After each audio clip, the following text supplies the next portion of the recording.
Okay, welcome to the deep dive.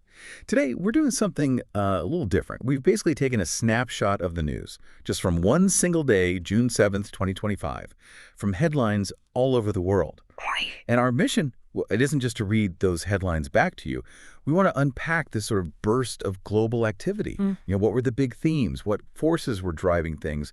Do seemingly random events connect? Yeah, absolutely. And trying to synthesize that kind of information from just one day, it's actually key. The world isn't really siloed, is it? Events in one place ripple out. Understanding those connections, that's how you get a handle on the global landscape. Exactly, seeing the whole picture, not just the fragments. So, okay, let's zoom in. June 7th, 2025, what was making waves? Let's unpack this. First up, geopolitics. There was a big BRICS Summit happening, Brazil, India, China, Russia, Brazil, South Africa, the core group. And they were talking economic cooperation, climate, digital stuff. Why is this group, why is their agenda so significant now? Well, what's interesting is how BRICS often positions itself as, an alternative voice, their focus on economics. That reflects a push to build systems maybe not so centered on, let's say, traditional Western institutions, but adding climate and digital. That's a move to shape norms in really critical emerging areas. It could affect everything from trade rules to how the internet is governed, really. Right, showing how those power dynamics are shifting. Okay, speaking of global efforts, but a different kind of threat, the U.S. and the EU, they announced a joint task force on cybercrime, apparently prompted by some high-profile ransomware attacks. Yeah, and this really highlights how borderless these digital threats are. I mean, when ransomware hits a hospital in one country, the effects can ripple globally. So, a joint task force, it acknowledges that you need serious international coordination. It's moving beyond just national defense to collective cybersecurity. And that matters to you because our banking, healthcare, utilities, they're vulnerable if we don't tackle this together. That's a very tangible example of changing security needs. Okay, shifting tone. Some hopeful news, maybe. Israel and Hamas reportedly agreed to a 72-hour ceasefire in Gaza. The idea was humanitarian aid, creating space for talks.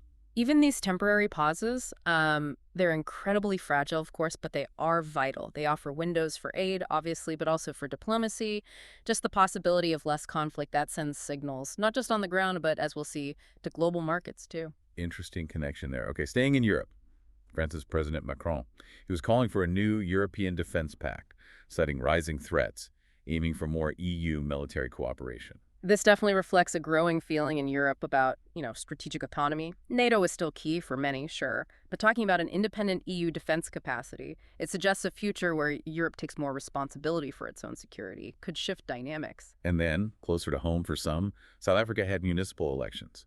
Early results showed gains for opposition parties. The reasons cited were calls for better public services, tackling corruption. And that shows how, local concerns about just basic governance can drive national political shifts. Voters focusing on infrastructure, clean government. It puts real pressure on ruling parties. It's a reminder that big headlines often trace back to everyday issues. So quite a mix there. Diplomacy, security, fragile peace efforts, domestic politics, all at once. How did the financial world react? Right. Let's look at business and the economy. Global stock markets actually rallied on June 7th. And the reasons cited, they sound familiar now. Positive reactions to that Gaza ceasefire news and maybe some optimism from the BRICS Summit progress. Ah, so a direct link.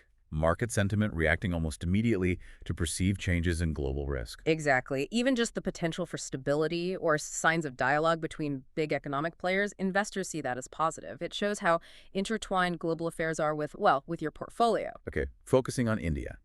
Their currency, the rupee, strengthened. That was after the Reserve Bank of India kept interest rates steady and signaled confidence. Yeah, a central bank's communication is really powerful stuff. Holding rates, expressing confidence, it projects stability. That attracts investors, both local and foreign. That perception of stability, it's fundamental for currency value, shows the direct impact of monetary policy signals. Makes sense. And energy. OPEC Plus made a decision. Yeah, a modest increase in oil production. The stated goal was to help stabilize prices, anticipating, rising summer demand. The classic balancing act. It is, isn't it? That's the tightrope OPEC Plus walks.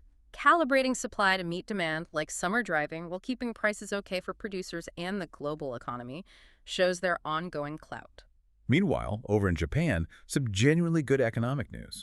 Unemployment dropped to a 5-year low. Hmm. And notably, the driving sectors were technology and green energy. Right. A low unemployment rate is obviously a good sign. But seeing growth specifically in tech and green energy, that points to where Japan is positioning itself.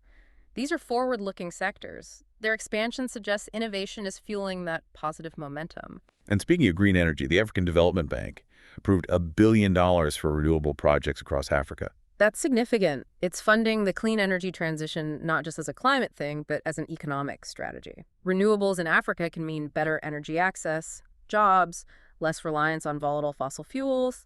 It fuels sustainable growth. So the economic picture: markets liking stability signals, central banks boosting confidence, growth in key modern sectors, and big investment in green development. Okay, now technology. This area always moves fast. It certainly does. Apple kicked things off, unveiling new AI-powered health features for the Apple Watch. Things like better heart monitoring, personalized wellness advice. Yeah, this is part of that big trend, weaving sophisticated health monitoring into everyday devices. The AI part is key. It's not just tracking data, it's analyzing it for potentially personalized, even preventative health insights. Right on your wrist. It really raises questions about how tech is changing personal health management, doesn't it? It really does. And Google launched something called Project Atlas. What's that about? It's a global initiative, basically mapping internet connectivity gaps. The goal is to expand access in underserved regions. Bridging the digital divide. Exactly. Lack of internet access is a huge barrier: education, economy, information. Initiatives like Atlas are trying to tackle that, recognizing connectivity as essential infrastructure now. Meanwhile, India's space agency, ISRO, successfully launched the Shakti navigation satellite, supposed to improve GPS accuracy for things like transport and agriculture in India. Developing independent navigation systems like this, it has real strategic and economic value for a large country. Better efficiency for critical industries, plus national autonomy over that positioning data. It's fascinating how space tech feeds into national development. But there's always a flip side with tech. A cybersecurity warning about new malware targeting smart home devices. Yes. The advice was basic but crucial. Update firmware, use strong passwords. Seems simple. It does, but it's a constant reminder. Every connected device is a potential weak point. Yep. Smart home convenience comes with, well, basic security homework. It's the best defense. Good reminder. And finally, in tech, Tesla announced plans to partner with Indian automakers. Goal being to speed up EV adoption there. That's potentially transformative for India's EV market. Partnering locally suggests a strategy to leverage existing manufacturing and networks. Could really accelerate the shift to electric compared to going it alone. So tech just keeps racing ahead. Personal health, global access, space, security risks, market strategies. Wow. Okay, what else caught attention on June 7th beyond these big buckets? Well, shifting gears a bit, sports always grab headlines, right? Yep. India made the T20 World Cup Super 8s. The French Open finals were set with Alcaraz and Swiatek. NBA Draft had its #1pick. India's women's hockey team won. And Paris unveiled the Olympic Village for 2024. Exactly. These events, they're huge global moments, shared culture, national pride, incredible performance, a different kind of connection point. And arts and culture, what stood out? A real mix. The Venice Biennale Open, focusing on digital art and climate activism, interestingly. Oh. Blackpink's Lisa had a huge solo album debut. Talk of a Back to the Future reboot.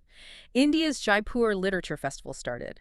And London's Royal Opera House was even blending opera with holograms. Holograms, wow. It shows how dynamic culture is, doesn't it?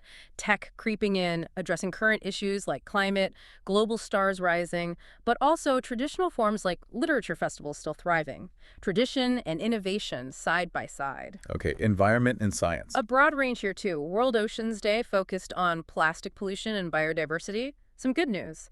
A study suggested global bee populations might be stabilizing, partly thanks to conservation and pesticide restrictions. That is good news. Definitely. Then you had NASA doing final tests for Artemis III, India launching a green schools initiative, but also the harsh reality of severe heat waves hitting southern Europe. So it's awareness, some success stories, big science ambitions, local action, and pressing climate challenges all at once. Precisely. It shows the complexity pushing science forward while grappling with urgent environmental issues. And finally, some inspiring human stories dotted the landscape. Yes, always important.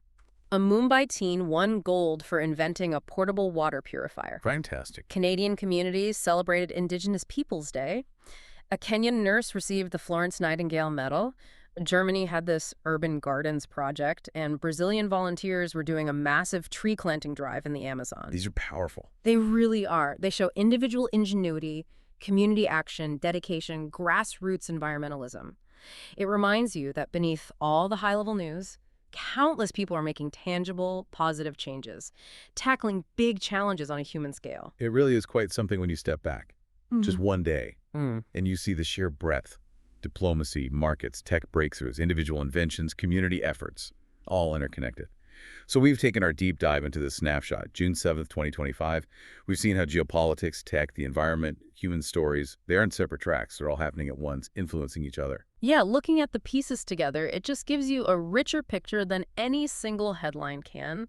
You see how a ceasefire can nudge stocks, how tech can tackle health, how local conservation fits into a global puzzle. So think about which of these stories maybe resonated most with you, or which connection seemed, I don't know, the most surprising. And maybe a final thought. Considering all the simultaneous activity, the cooperation efforts and the threats, the tech leaps and the risks, the environmental challenges and the grassroots actions, how does seeing this complex interplay change your perspective on what's possible tomorrow, for better or worse? Thanks for joining us for this deep dive.